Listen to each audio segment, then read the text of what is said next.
Onitsha, a city where faith and tradition dance in an unbreakable rhythm, where the rivers whisper ancient secrets and the streets hum with the voices of merchants calling customers to their stalls. It is a land of resilience, a place where families are bound by history and the church stands as both a refuge and a judge. On Sundays, the roads swell with footsteps, men in crisp agbadas, women in brightly colored wrappers, zeli tied high like crowns, and children walking in neat rows holding their parents' hands. The people of Onitsha live by rules written long before their time. Here, a woman's pride is in her home, a wife endures, a husband leads, the church guides, and to question any of these truths is to invite shame. At the center of it all, beneath the towering arches of House of Redemption Ministries, stands a man beloved, admired, and feared in equal measure. Pastor Solomon. He is the voice of authority, the hand that blesses, the mouth that condemns. Every sermon he delivers is met with Amen and Hallelujah. He moves through the crowd like a shepherd among his flock, gripping shoulders, whispering prayers, making the weak feel strong, the broken feel healed. But behind the high pulpit, beyond the prayers and the miracles, hides a man of a different kind. At home, there is no congregation, no applause, no stage. Here, his words are not laced with honey, but with venom. His kindness does not extend past the church doors. His wife, Lenora, knows this better than anyone. She is the kind of woman who makes heads turn, not just because of her beauty, but because of the grace with which she carries the burdens placed on her shoulders. She is the first to arrive at church and the last to leave. The women admire her devotion, the men respect her silence. To them, she is the perfect wife, the kind every mother prays her daughter becomes. But they do not see the way her hands tremble when she serves her husband his meal. They do not hear the words he hurls at her behind closed doors. They do not know how many nights she has cried herself to sleep whispering prayers for a miracle that never comes. Lenora believes in marriage, in duty, and faith, but how much faith is enough? How much suffering must a woman endure before God himself intervenes? This is not just a story about love and betrayal. It is a story about truth, about power and fear, about a woman who must decide whether to suffer in silence or risk everything to be free. Because in a town like Onitsha, a pastor's wife is many things, but a woman who speaks against her husband, she is a woman who walks alone. To the world, he is a man of God, an anointed leader whose words bring light to the lost. But in the quiet corners of his home, away from the pulpit and the expectant gazes of his congregation, another story unfolds. A story of a woman who is seen but never heard, who is admired but never truly known. Lenora rises before the sun each day, moving through the house like a shadow, careful, quiet, controlled. She folds his clothes, irons his shirts, prepares his meals. By the time he emerges from their bedroom dressed in white, a Bible clutched in one hand, arrogance in the other, she is already waiting at the door, a handkerchief pressed neatly into his palm. He never looks at her. He never says thank you. He simply takes and walks away. But the world sees what it wants to see. They see the pastor's wife, standing 2 steps behind him, her hands folded in prayer, her face the picture of devotion. They say she is lucky, blessed even, to be married to a man of such status. Women whisper about her grace, about how she carries herself, how she serves her husband without question. None of them see the way her fingers tremble when she places a bowl of food before him at night. None of them hear the sharp edge in his voice when he finds a mistake, the way he reminds her of all she owes him, all she should be grateful for. None of them see how her heart hardens with each passing day. On Sunday, she sits in the front row, listening as he preaches about obedience. His voice booms through the grand hall, commanding, confident, dripping with the authority he wields so well. The congregation nods, hands lifted in praise. When he speaks of submission, they turn to their wives, nodding, nudging. But Lenora, she remains still. She has learned to sit with her back straight, to smile when expected, to nod when required. She has learned to carry pain like an ornament, polished and shining, so that no one can see the cracks beneath. She knows about the whispers, she knows about the money, the church funds that disappear like rain into dry earth, swallowed by a man who always has an explanation. She knows about the perfume that lingers on his clothes, scents that do not belong to her, but knowing and speaking are 2 different things. One night, she places his meal on the table just as she always does. He does not acknowledge her, just as he always doesn't. His eyes are glued to his phone, a smirk playing at the corner of his lips as his fingers tap away at messages she will never see. She does not ask him where he has been. She does not ask him who he has been with. She does not ask him about the missing church money, because she already knows. But on this night, something feels different. The silence between them is heavier, sharper. When he finally speaks, it is not to thank her, not to acknowledge her, but to remind her, yet again, of how little she is without him. His words come cold, careless, slicing through the fragile peace of the evening. Is it your money? Did you bring anything into this marriage but your prayers? You should be on your knees thanking God for me. She stares at him for a long moment, waiting for the anger to rise, for the heartbreak to hit, for the pain to settle in her chest like it always does. But tonight she feels nothing, just silence. For the first time, she does not lower her head. For the first time, she does not swallow the words burning on her tongue. For the first time, she wonders what it would feel like to leave. She stands at the doorway that night, staring out into the quiet darkness, listening to the distant hum of the city. The world is so much bigger than this house, than this life, than the suffering she has convinced herself was necessary. But where would she go? Who would believe her? Who would help a woman who dares to speak against the man of God? The next day, she does the unthinkable. She goes to the church elders, the men who have known her husband for years, the men who revere him, who place his name above question. She tells them everything about the way he treats her, about the lies, the deception, the abuse. They listen, they nod, and then, with voices dipped in wisdom, they tell her what she already knew they would say. Sister Lenora, marriage is not easy. You should pray harder. Fasting can drive demons out of a man. And just like that, they dismiss her pain as though it is nothing more than a passing storm, something that will clear with time and patience. The women in the congregation whisper among themselves. Some shake their heads. Some sigh. She should be careful, they murmur. Speaking against a man of God is dangerous. And in that moment, Lenora realizes something. They do not want to hear the truth. They want her to endure. Because a wife who suffers in silence is a wife who makes the church look good. She walks home in silence, the words ringing in her ears, heavy as chains, but for the first time she knows something with absolute certainty. No prayer can fix a man who refuses to be saved. The truth has a way of revealing itself no matter how deeply it is buried. Lenora had long suspected, long ignored the whispers that crept through the cracks in her marriage. She had seen the signs, the scent of unfamiliar perfume lingering on his shirts, the hushed phone calls he took in the dead of night, the envelopes of money that never made it to the church's treasury. But suspicion and proof are not the same, and for years she had let herself believe that without evidence, she had no right to question. Then, one evening, the truth came knocking, loud and undeniable. It started with a mistake. A forgotten phone left on the table, its screen glowing in the dim light of their bedroom. Solomon was in the shower humming an old hymn, oblivious. Lenora had never touched his phone before. It was an unspoken rule, one of many in their household. But that night, something pushed her forward. A force stronger than fear, stronger than hesitation. She picked it up. The screen was unlocked. And there it was. Message after message, pictures, voice notes, his voice whispering promises he had no right to make. Names she recognized, women from the church, women who came to him for guidance, for prayer, for salvation, only to be pulled into his web of deception. Her hands trembled as she scrolled. It wasn't just one. There were many, some begging for his attention, some trying to break free. And then, the transactions.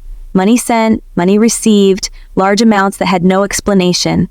Church funds being siphoned, disguised as special donations, feeding his personal accounts, feeding his lavish lifestyle while members of the congregation struggled to pay their tithes. Her breath came fast, sharp. She dropped the phone back onto the table just as she heard the bathroom door creak open. Looking for something? Solomon's voice was casual, but his eyes sharpened as he took in her pale face, her shaking hands. She didn't answer. Couldn't. He walked past her, picked up the phone, and smirked. "You shouldn't go through things that don't concern you." Lenora's stomach churned. Career didn't concern her. This was their life, their home, their faith, and he had turned it all into a lie. She swallowed the lump in her throat. "How long?" Her voice was barely above a whisper. Solomon sighed, as if her question exhausted him. "Does it matter?" He tucked the phone into his pocket and walked to the dresser, adjusting the cuffs of his shirt. "You'll do what you always do, Lenora. You'll pray about it. You'll cry a little. And then in the morning, you'll act like nothing happened." She felt the words like a slap. A slow, simmering rage curled in her chest, but even as her fingers clenched at her sides, she knew he was right. That was the pattern, wasn't it? She had been raised to believe that a woman's duty was to endure, to be still, to be silent. He leaned in, voice low and smug. "Unless you're thinking of doing something stupid." She looked up at him then, really looked at him, not as the man she had married, not as the pastor everyone revered, but as the fraud he truly was.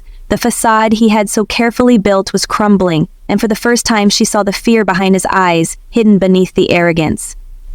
It wasn't just her he was trying to silence. He was afraid of the church finding out, afraid of his world collapsing, afraid of being exposed for what he was. And that realization gave her power. She said nothing, just turned, walked out of the room, and shut the door behind her. But inside, something had shifted. She could no longer pretend, no longer ignore. She could no longer be silent. The weight of silence had nearly crushed Lenora, but now it felt like a thing of the past. The discovery of Solomon's secrets was the spark that lit a fire in her. The years of pain, the years of pretending, were gone. What mattered now was the truth. Mazi Ugonna, a wealthy and influential elder in the church, had quietly watched from the sidelines, observing the unraveling of Solomon's deception. Unlike the others, he wasn't blinded by the reverence the congregation had for Solomon. He had seen the cracks long before Lenora had dared to confront them. And now he saw the woman who had suffered in silence for far too long, and he knew the time had come to stand with her. In whispered meetings held in the dead of night, away from prying eyes, Lenora and Mazi Ugonna formed their plan. The man of God would fall, and she would be the one to bring him down. But they couldn't do it without evidence, without something that would make the truth undeniable. Mazi Ugonna had resources, connections, access, the means to gather what they needed. Over the next few days, they worked in secret, tracing Solomon's corrupt dealings, gathering bank statements, interviewing the women who had been silenced by fear, and collecting the video recordings of Solomon's shady transactions. They even found testimony from one of his closest confidants, who had seen the pastor take church funds for personal use. The hours were long, the nights were sleepless, the tension in Lenora's chest never eased. But with each piece of evidence, a sense of purpose grew stronger inside her. She was no longer just the pastor's wife. She was a woman on a mission. On the night before the grand church service, Mazi Ugonna placed the final piece of the puzzle in her hands, a recording of Solomon's affair caught on video, a moment where he admitted in his own voice his misuse of church funds. It was the final nail in the coffin, the evidence they had all been waiting for. Lenora felt a strange calm as she stared at the screen. Her husband, the man who had tormented her for years, was a criminal, a hypocrite who had manipulated the very people who trusted him, and now she held the key to his undoing. "Tomorrow, we end this," Mazi Ugonna said, his voice grave but resolute. Lenora nodded, her hands steady. She knew the risks. She knew the church would never accept this lightly. They would turn on her, condemn her, and attempt to make her the villain. But it didn't matter anymore. The truth could no longer be hidden. The morning arrived, bright and clear. The church was packed, standing room only, as it often was when Pastor Solomon was set to speak. The air was thick with anticipation, the congregation eager for the words that would lift them higher, guide them closer to salvation. Lenora, standing at the back of the church, felt her heart beat loud in her chest. She wasn't the same woman she had been even a week ago. She wasn't the woman who stood quietly by her husband's side, enduring his cruelty. She wasn't the woman who believed that faith required suffering. She was a woman who knew the value of truth, and today the truth would be known. The service began, the choir's voices rising in harmony, the preacher's voice booming over the congregation. Solomon stood at the pulpit, his smile wide, his hands lifted in blessing. As always, he was playing the part perfectly. But Lenora knew him now, knew his lies, knew his betrayal. It was time. Mazi Ugonna gave her a small nod, his presence a quiet reassurance. She had come this far and she was not turning back. Lenora stepped forward, her heels clicking sharply on the church's marble floors. The eyes of the congregation followed her, whispers starting at the back of the room. Solomon looked up, his smile faltering for just a moment as he saw her approach. He knew, but it was too late. "I have something to say," Lenora's voice rang out clear and unwavering, cutting through the reverent silence that had fallen over the room. The eyes of the congregation widened, Solomon's face twisted, the smug arrogance replaced by something akin to panic. Lenora walked to the front of the church, holding the evidence in her hand, the recordings, the testimony, the proof of his betrayal. The room was thick with tension. As Lenora stood before the congregation, her hands trembling, but her heart resolute, the moment had arrived, and the weight of years of silence, of pain, of deceit, hung heavily in the air. She could feel the eyes of the congregation on her, curious, judgmental, uncertain, and for a moment it seemed as if time had stopped. The choir's hymn faded into the background, leaving nothing but the sound of her own breath. She had stood in this very church so many times before, but today was different. Today she was no longer the dutiful wife, the perfect pastor's wife, the woman who silently suffered. Today she was the one who would speak the truth. As she looked out at the sea of faces, Lenora saw the shock begin to settle over them. These were the same people who had once admired her, whispered her name with respect, and praised her for her unwavering faith. But now they were waiting, hanging on the edge of her every word. Solomon, standing tall at the pulpit, his usual confident smile now faltering, met her gaze. He hadn't expected this. His eyes shifted nervously, his hands gripping the edges of the podium. His arrogance, once so steadfast, began to crack. He had always controlled the narrative here, always been the one with the power, but now the power was slipping away from him, and the truth was closing in. Lenora's voice rang out, clear and unwavering. "For years, I have stood by his side, pretending that the man you all see is the man I married, but the truth cannot stay hidden any longer. Solomon, the man you worship is not the man you think he is." The congregation shifted in their seats, a murmur running through them like the wind through the trees. Lenora stepped forward, her eyes locking with Solomon's. She could feel her heart pounding in her chest, but there was no turning back now. She reached into her bag, her fingers brushing against the evidence she had gathered. Proof of Solomon's corruption, his infidelity, his abuse. "I have here," she continued, her voice gaining strength, "proof of his affair with members of this congregation, proof of his misuse of church funds, money that was meant to help the poor, to build this community, but instead was used to fuel his lavish lifestyle. And I have the recordings to show that this man, this so-called man of God, has lied to all of you, while using his position to exploit the very people who trusted him." The camera panned across the faces of the congregation, and Lenora could see the disbelief in their eyes, the dawning realization of what they were hearing. Shock, betrayal, confusion. The whispers began to grow louder as the weight of her words settled in. Solomon's face twisted with anger, but there was something else. Fear. He was no longer the powerful figure he had once been. The foundation he had built on lies was crumbling around him, and the cracks were becoming too wide to hide. He stepped forward, his voice shaking but still trying to command authority. "You don't know what you're saying, Lenora. You don't understand what this will do. You're making a terrible mistake." But Lenora didn't flinch. She was no longer afraid. "No, Solomon, you made the mistake, and now the truth will be known."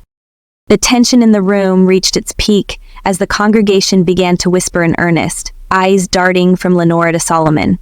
The loyal followers, the ones who had hung on every word of his sermons, began to shift uncomfortably. They had been deceived. They had been manipulated. One by one, the faces of the faithful began to change, from shock to anger to disbelief. The women who had once sat quietly in the pews, praising Solomon, now looked at him with disgust. The elders, who had revered him as a man of God, now stood still, their faces unreadable. Then came the final blow. Lenora pressed play on the phone, and the church was filled with the sound of Solomon's voice, loud and clear, admitting his crimes, the affair, the stolen funds, the lies, the hypocrisy. And in that moment there was no denying it. Solomon's body went rigid, the color drained from his face, his mouth opened and closed, but no words came out. His once adoring congregation had turned on him. They could no longer ignore the truth that had been right before their eyes all along. One by one, the faces in the congregation began to turn away from Solomon. The loyal followers, the ones who had looked up to him for so long, now began to slowly rise from their seats and walk out, their heads bowed, their faith in him shattered. The church that had once been filled with the sound of his praises now echoed with the sound of his downfall. The man who had stood above them all, whose voice had once been their guidance, was now a pariah. Solomon took a step back, his face twisted in rage, but it was too late. The truth had been spoken, and no amount of anger could undo what had been done. Lenora stood tall, her heart pounding, but her spirit soaring. She had done it. She had freed herself and exposed the man who had tried to control her for so long.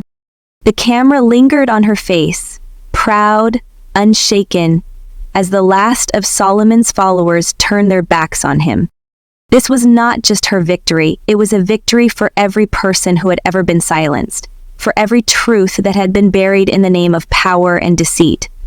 What would you have done in Lenora's shoes? Could you have exposed the truth when everything you've known, everything you've been taught, stood in the way? Would you have had the courage to speak up, to stand tall, knowing the consequences would be so great? Drop your thoughts in the comments. We want to hear from you. If you believe in standing up for what's right, if you believe that truth always finds a way, hit that like button and show your support. And if you want more incredible African stories like this one, stories of resilience, strength, and the power of love, subscribe now and turn on notifications so you never miss a tale that will inspire and move you.